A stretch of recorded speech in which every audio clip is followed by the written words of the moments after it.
Ce soir, aux Nouvelles nationales d'APTN, les hôpitaux débordent et un ancien grand chef de la Nation crie attend une chambre pour être admis à l'Hôpital général de Montréal. Les leaders féminins des différentes communautés de plus en plus nombreuses à l'Assemblée nationale des Premières Nations. Et en entrevue, Christian Flamand de l'Expédition des Premières Nations 2024. Bonjour, je m'appelle Chouchane Bacon et je vous souhaite la bienvenue aux Nouvelles nationales d'APTN. Souffrant et loin de sa communauté, Mathieu Moukache a passé 4 jours dans une des salles d'attente de l'urgence d'un hôpital de Montréal. L'ancien grand chef du Grand Conseil des cris attend pour une chambre alors que les hôpitaux débordent au Québec. Voici un reportage de Maricela Amador. To come here and to be waiting in a ER lobby for, up to 4 days is incredibly intense. And for my grandfather, we just expected to have compassion and care just like any other patient would. But I didn't see that. Jade Moukache et son grand-père, Matthew Moukache, ont quitté leur communauté de Wokmutstu. Ils sont arrivés à l'Hôpital général de Montréal le 7 janvier dernier, mais aucune chambre n'était disponible pour lui. Il est malade et la douleur qu'il ressent augmente. Pour l'entrevue, Matthew Moukache a choisi de parler cri. Son fils, Picasso Moukache, a traduit cette entrevue.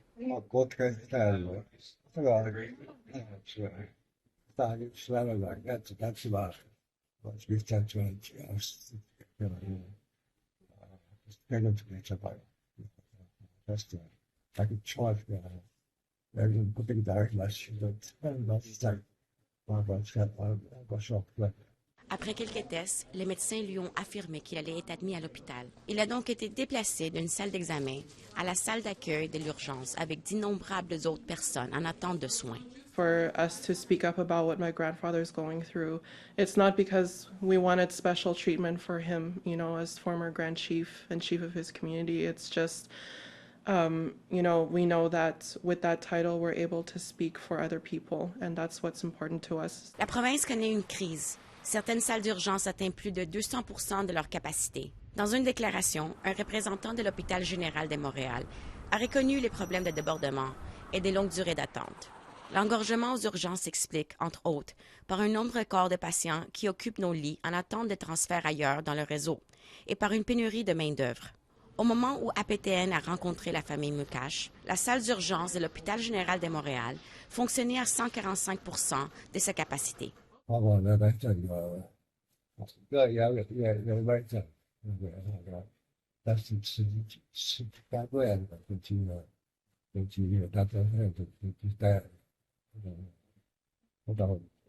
décembre, le gouvernement du Québec a adopté une réforme générale controversée en santé, avec le projet de loi 15 qui centralise la prise de décision à Santé Québec. Le gouvernement dit qu'il souhaite rendre le système plus efficace. I just kept thinking about my grandfather, and to be already sent out from his home community to a hospital is already difficult enough. And to see, the population just going through so much is really intense. Dans une déclaration à APTN, le ministre responsable des relations avec les Premières Nations et les Inuits, Yann Lafrenière, dit qu'il suit de près la situation des Moukaches. Il ajoute que depuis qu'il en a été informé, il a demandé à son équipe de communiquer avec l'équipe du ministre de la Santé, Christian Dubé, pour obtenir de plus amples renseignements sur la situation.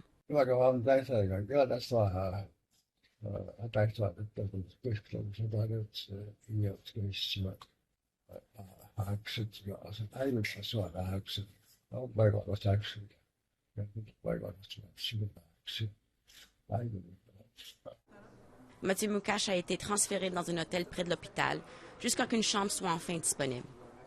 Maricela Amador, Nouvelles nationales d'APTN, Montréal. Nous vous invitons à nous suivre sur les réseaux sociaux. Vos commentaires, suggestions et questions sont les bienvenus. Pour nous joindre par courriel, l'adresse est le info nouvelles au pluriel @aptn.ca. Retrouvez-nous sur Facebook au @nouvelles au pluriel APTN en un mot et sur X @nouvelles au pluriel APTN. Les femmes autochtones en politique sont de plus en plus nombreuses. Le mois dernier, l'Assemblée des Premières Nations a donné le mandat à une femme pour les représenter comme chef national.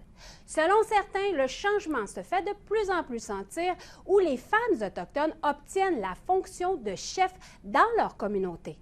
Voici ce que j'ai préparé pour vous. And it's my honor and my great privilege to introduce our next National Chief, Cindy Woodhouse Neepanak. Hey, hey! Aho!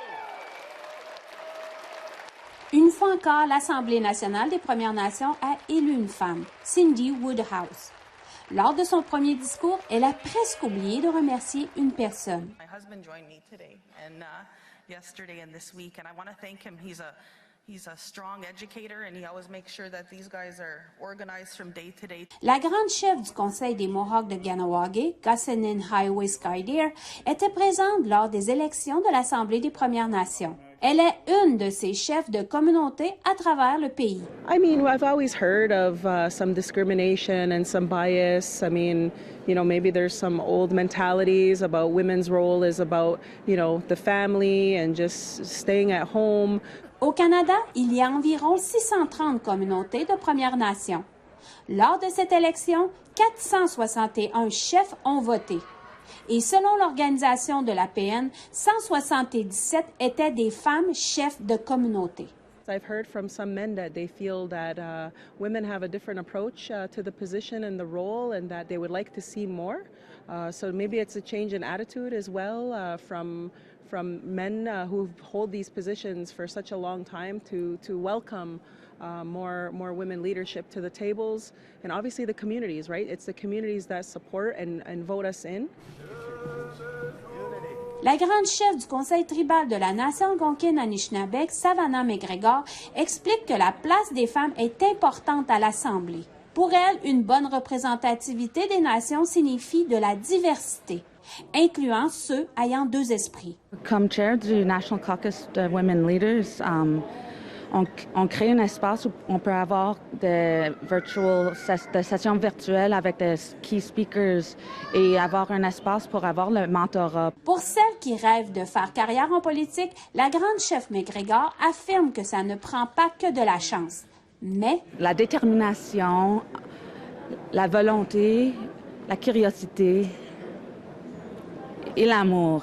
Gossanin Highway Skydeer, quant à elle, croit que le Créateur a offert un don à tous et d'exploiter ce don si l'occasion se présente pour prendre le rôle de leader dans sa communauté. There will be a time, I think, where you'll see more. Shushan Bacon, Nouvelle nationale d'APTN, Ottawa. Après la pause, l'action en justice de deux Premières Nations Anishinaabe contre l'Ontario et deux membres de la Nation métisse. Restez là.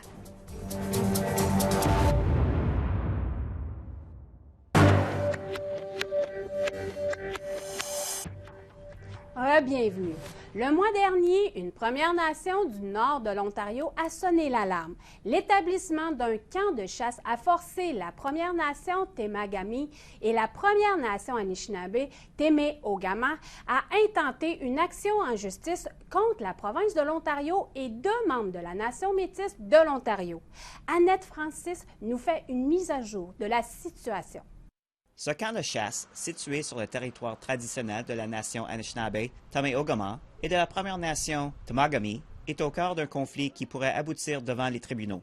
Selon Marc Descoteaux, lui et son frère Pete, qui travaillent comme garde-chasse pour le ministère des Richesses naturelles et des Forêts de l'Ontario, ou le MRNF, ont reçu une déclaration écrite.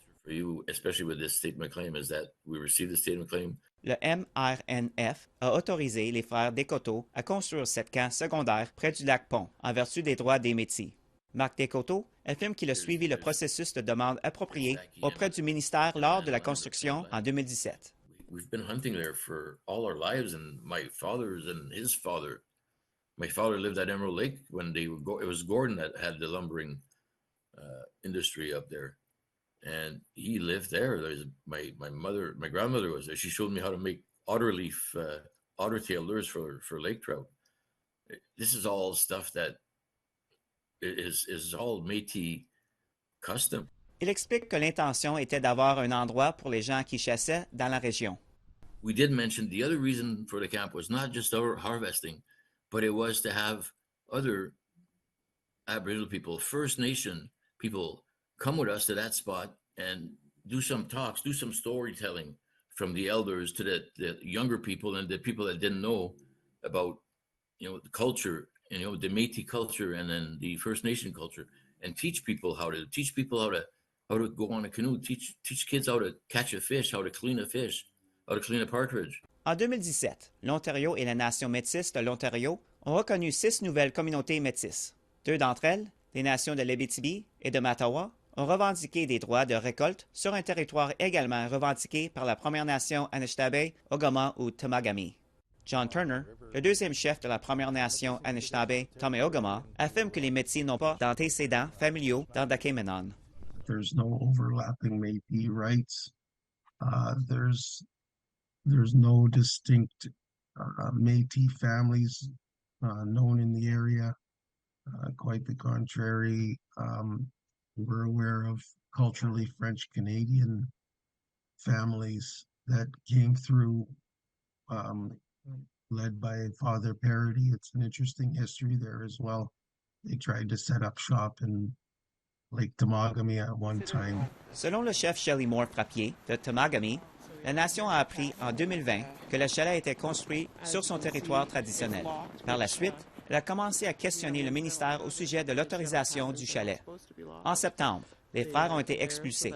Puis, un camp de protestation a été mis sur pied. Le mois dernier, une poursuite a été intentée pour obtenir une injonction visant à faire retirer le camp de chasse conformément à la communication écrite. I think the whole point of this is it's not a personal thing with the Dakotus. This is about rights and assertions in our homeland, which have yet to be addressed with the Crown, and we're still defining that. And then, to have these people who are M&O coming in and just asserting themselves, it's very frustrating. How the Crown has been addressing, or the lack of addressing it. So I think that this needs to get addressed, and we need to figure this out. Marc Descoteaux regrette de ne pas avoir consulté la municipalité de Temagami, mais il prétend qu'il a aussi le droit d'être sur ce territoire. Land is overlapping, yes it is, but land does not belong to Métis. It does not belong to First Nation. Land belongs to everyone. What we do is are custodians of this land. La Nation métisse de l'Ontario, ainsi que le ministère des Richesses naturelles et des Forêts, ont refusé toute demande de commentaires jusqu'à maintenant. Un reportage d'Annette Francis, Nouvelle nationale d'OPTN, Ottawa. Au Québec, la toute première expédition des Premières Nations a atteint la ligne d'arrivée. Des feux de forêt sans précédent ont ravagé la province et les médias autochtones ont été affectés par le blocus de Meta.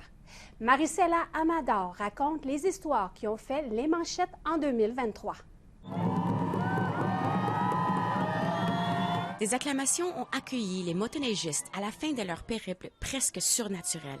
L'expédition de 17 jours pour la réconciliation, le principe de Joyce et les femmes autochtones disparues et assassinées a parcouru au total 4275 km sur des sentiers difficiles de différents territoires ancestraux, c'est-à-dire la nation Atikamekw, Anishinaabe, Eyu, Naskapi et Innu.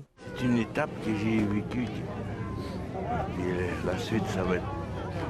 J'espère que c'est le pardon la suite. Ça ne passe pas aussi les peines qu'on a vécues. C'est un cheminement de guérison que j'ai vécu. Au moment où des feux de forêt ont éclaté à la fin de mai, des milliers de personnes ont été obligées d'évacuer. Cependant, certains membres de la Première Nation Atikamekw d'Opitiwan ont décidé de rester sur place et de protéger à tout prix leur camp de chasse. Ici, c'est un tison qu'on a oublié. La motoneige aussi a passé au feu, puis il y en a un autre plus loin là-bas. Là. C'est un moment que Jules Chachai, un chef traditionnel, n'oubliera pas de sitôt. Entouré par le feu, il était devant eux, derrière eux, presque aveuglé. On est parti avec nos roses, on a fait partie des pompes, et on a commencé à arroser un peu partout là-bas. Il y a le marais sur le bord du chemin, là, puis une bonne partie de la nuit. J'ai quitté ici à 5 heures du matin, là, épuisé. Là. Le chef Chachai et les propriétaires des autres chalets sur le territoire se sont regroupés, mais ils n'avaient pas grand-chose pour combattre le feu. Ils nous ont montré ce qu'ils appelaient son système de défense lorsque les incendies ont éclaté. Tout ce que j'avais, c'est ça, puis mes chaudières d'eau. J'ai fait des élastiques pour ne pas perdre mon eau, mes couverts dessus. Je remplissais mes chaudières avec ça. J'ai fait des élastiques pour... parce que quand on met ça après le pick-up en arrière, ça brasse, puis si on ne met pas ça, il reste quasiment plus d'eau après, quand on arrive sur place. Cela a été un combat de 45 jours pour sauver sa maison et les 20 autres propriétés voisines. Au fil des semaines, des renforts sont arrivés de Manawan, Wemontashi et Opitiwan. Go, go, go, go! Move those legs! Come on! Après avoir combattu les feux de forêt au Québec, 32 Algonquins du lac Barrière ont décidé d'apprendre à combattre eux-mêmes les incendies. There's a lot of passion going on at the same time because people love the land and these guys are used to the land, they're used to the bugs or anything, and so that's the concept here. Warren Papati, un Algonquin du lac Barrière, se trouvait à Gatineau alors que les incendies approchaient de sa communauté. Papati et 32 autres membres de la communauté se sont rendus à Mont-Tremblant pour apprendre ce qu'il fallait faire pour combattre les feux de forêt. They're very eager, they're very proud to be here, they really want to learn. They feel privileged to be here and they want to like prove to their communities that they could fight these fires. So it's really fun to see. Une femme faisait partie des participants. Take it off. Go put it on over there. I wanted to be a part of the firefighting and, protecting our family land, our cabins. Like there's so much history out on the territory, and I have kids, and I wanted to be safe for them. With all of the fires, and we can't get our stories to our audience, and we have lots of folks reaching out like what's going on, and they don't even know the full impact of what's going on in Canadian news right now. Après l'adoption par le gouvernement fédéral d'une loi qui obligera Meta, l'entreprise derrière Facebook, à payer les éditeurs de nouvelles, le géant de technologie a bloqué les nouvelles au Canada. For small publications, that could be very detrimental. Et cela a été le cas. En août, l'éditeur et rédacteur Mohawk, Greg Horn, a déclaré à PTN qu'il avait constaté une baisse considérable du nombre de pages de vues dans les semaines qui ont suivi le blocage. Il n'était pas le seul. De nombreux médias locaux au Canada ont signalé des baisses semblables de l'engagement et de la portée du public. My aunties, cousins, neighbors on the res, like all of those folks, people that I'm not related to, but I'm connected to through my community, they're all on Facebook. So for us to have that taken away specifically, I think it really hurts. It really hurts us more as Indigenous people. Marie-Céla Amador, Nouvelle nationale d'APTN, Montréal. Au retour, Christian Flamand de l'Expédition des Premières Nations 2024. Soyez là.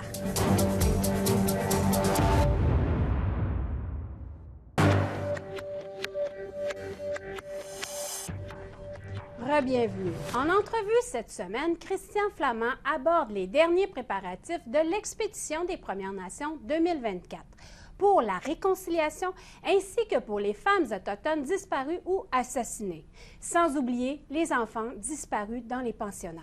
Le voici. Quoi, Christian Flamand, bienvenue à Nouvelle nationale de la PTN. Oui, Suzanne, bonne année en passant. Oui, bonne année à toi aussi.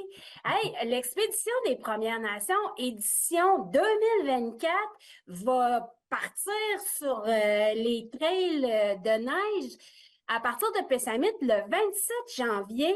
Comment se passent les préparatifs? Ben, les préparatifs vont, comme je pourrais dire, s'annoncent très, très bien, justement, avec toutes les communautés et les municipalités hautes de cette deuxième édition. On est en mode préparatoire, surtout au niveau de la logistique. Là, c'est certains petits derniers ajustements avec différentes communautés, comme celle de Picogan. On est en train d'ajuster la deuxième journée parce qu'on va séjourner 2 jours à Picogan, puis ainsi qu'à la communauté de Témiscamingue aussi, dont on va visiter diverses communautés qui sont alentours. C'est des petits détails techniques qu'on est en train de finaliser d'ici avant le grand départ. Mais là, on est en train de regarder aussi la possibilité d'un plan B. Vous savez que Dame Nature n'est pas très clémente ces jours-ci, ces derniers temps, avec tous les effets du réchauffement climatique, le peu de neige qu'on reçoit actuellement sur tout l'ensemble de la province et des territoires où ce qu'on va passer. On est en train de trouver des solutions, des plans A, des plans B, puis des plans C, puis je pense que ça fait partie, en tant que je suis nommé aussi nouveau coordonnateur de l'événement. Je ne suis plus à la direction non plus générale d'Expédition des Premières Nations.